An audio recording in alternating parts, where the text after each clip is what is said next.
यह मन, इस मन पर अनंत जन्मों से अज्ञानता का आवरण पड़ा हुआ है और इस अज्ञानता के आवरण को हटाने का कार्य सिर्फ सद्गुरु ही कर सकते हैं। अन्य किसी में वह सामर्थ्य नहीं, किसी के बस की बात नहीं। साहेब कहते हैं, साचे गुरु के पक्ष में मन को दे ठहराए, चंचल से निश्चल भया नहीं आवे नहीं जाए। तो अगर इस मन की चंचलता को, मलिनता को, दुर्गुणों को नष्ट करना है तो एकमात्र उपाय है सद्गुरु के चरणों के शरणागत हो जाना। इसीलिए साहेब कह रहे हैं, साचे गुरु के पक्ष में मन को दे ठहराए। साचे गुरु कौन?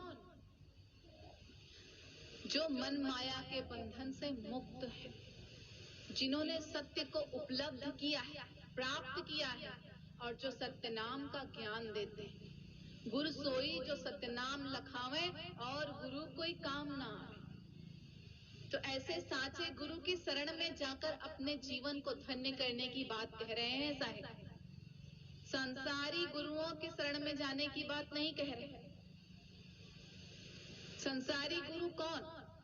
आज देखिए, संसारी गुरु इस संसार में गली गली कूचे कूचे में मिलते हैं, जो सिर्फ अपने लाभ, अपने फायदे के बारे में सोचते हैं। साहेब कहते हैं, गुरु बहुत संसार में मंत्र फूंक दे काना, उपजे बिन से भव सागर में मरम न काहू जाना।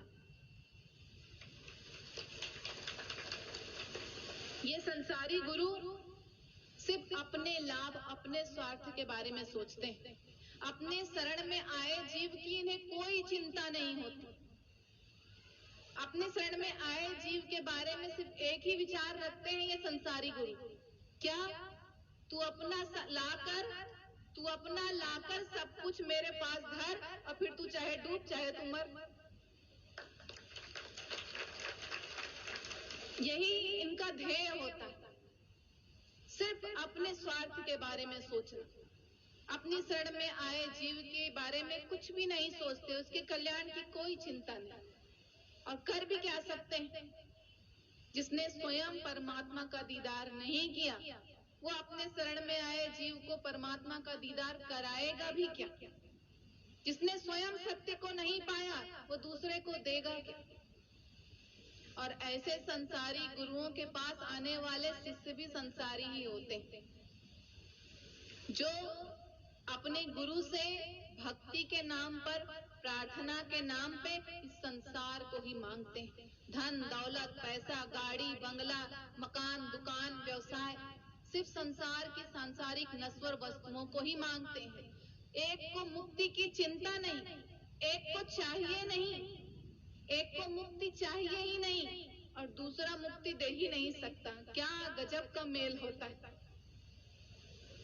और ऐसे मेल के बारे में साहेब कहते हैं, गुरु लोभी शिष्य लालची, दोनों खेले दांव, दोनों डूबे धार में चढ़ पाथर की नाव। अगर गुरु लोभी है तो शिष्य भी लालची, और दोनों पत्थर की नाव पर चढ़कर इस भवसागर से पार उतरने की बात सोचते हैं तो दोनों ही डूबेंगे। किसी का उद्धार, किसी का कल्याण नहीं होने वाला। तो ऐसे जगत गुरुओं से साहेब बचने के लिए कह रहे हैं। ऐसे गुरु, लोभी गुरु, लालची चेला, करे नरक में ठेलम ठेला। मन माया के बंधन से ऐसे बंधे लोभी गुरु हैं और अपने शरण में आए शिष्य का बेड़ा गर्क कर देते हैं। उसे इस संसार में ही फंसाकर, उलझाकर उसके जीवन को नष्ट कर देते हैं। सत्य प्राप्त, ज्ञान प्राप्ति के लिए इच्छा भावना ही नहीं जगाते, क्योंकि स्वयं में ही नहीं है तो दूसरे में क्या जगाएंगे। जो हमारे पास होगा उसी को तो हम दूसरे को देंगे, जो हमारे पास है ही नहीं उसे हम दूसरों को क्या बांटेंगे। तो करे नरक में ठेलम ठेला।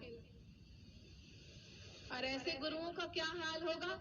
नरक में ठेलम ठेला। और नरक में ठेलम ठेला तो बाद में होगी, अभी तो फिलहाल जेल में ठेलम ठेला हो रही। मैं आया तू गया, मैं आया तू भी आ जा।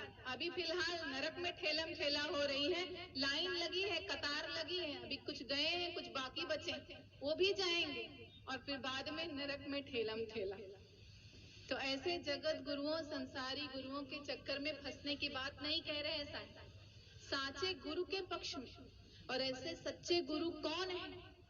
सदगुरु कबीर साहब, जिनके बताए गए मार्ग पर चलकर हम अपने जीवन को धन्य कर सकते हैं, इस संसार के भवबंधन में फंसेंगे नहीं। साहेब स्वयं चिताते हुए कह रहे हैं, मैं कबीर विचलाऊं नहीं, शब्द मोर समरथ, ताको लोग पहुंचाई हो जो चढ़े शब्द के। मेरी शरण में आए जीव का कल्याण निश्चित है, उसे कोई बहला नहीं सकता, फुसला नहीं सकता, बहका नहीं सकता, उसका कल्याण निश्चित है। तो ऐसे सदगुरु को पाकर हम अपना जीवन धन्य करें, उनके शरणागत होकर हम अपने मन को अपने सदगुरु के शरणागत करें, पूर्ण रूपेण समर्पित करें, तभी हमारे जीवन का कल्याण है, हमारे जीवन का उद्धार निश्चित होगा। सदगुरु की शरण में इस मन को अर्पित करेंगे, तभी यह मन निर्मल होगा। तो सदगुरु के शरणागत होना है, तभी जीवन का कल्याण है, तभी जीवन का उद्धार। देखिए साहेब समझा रहे हैं इस मन को, मन रे तू कर साहेब से प्रीत, शरण आए सो सबहीं उतरे, ऐसी उनकी रीत। तो सदगुरु के पूर्ण शरणागत होना है, और यह पूर्ण समर्पण का भाव इस मन को करना है। कितने आश्चर्य की बात है कि अगर एक जानवर, एक पशु भी अगर कुएं में गिर जाए तो अपने प्राण बचाने के लिए हाथ पैर मारता है, प्रयास करता है, परंतु धिक्कार है ऐसे मन को, ऐसे मनमुखी लोगों को जो अनंत जन्मों से इस संसार में, इस भव सागर में फंसे हुए हैं और भव बंधन से मुक्त होने का प्रयास भी नहीं करते। तो प्रयास हमें करना है और अपने जीवन को धन्य करना है। और जब तक सदगुरु के शरणागत नहीं होंगे, इस मन को सदगुरु के चरणों में समर्पित नहीं करेंगे, तब तक इस जीवन का कल्याण होने वाला नहीं है। जैसे नदी में जल न हो तो नदी बेकार है, जैसे शक्कर में मिठास न हो तो शक्कर बेकार है, जैसे भोजन में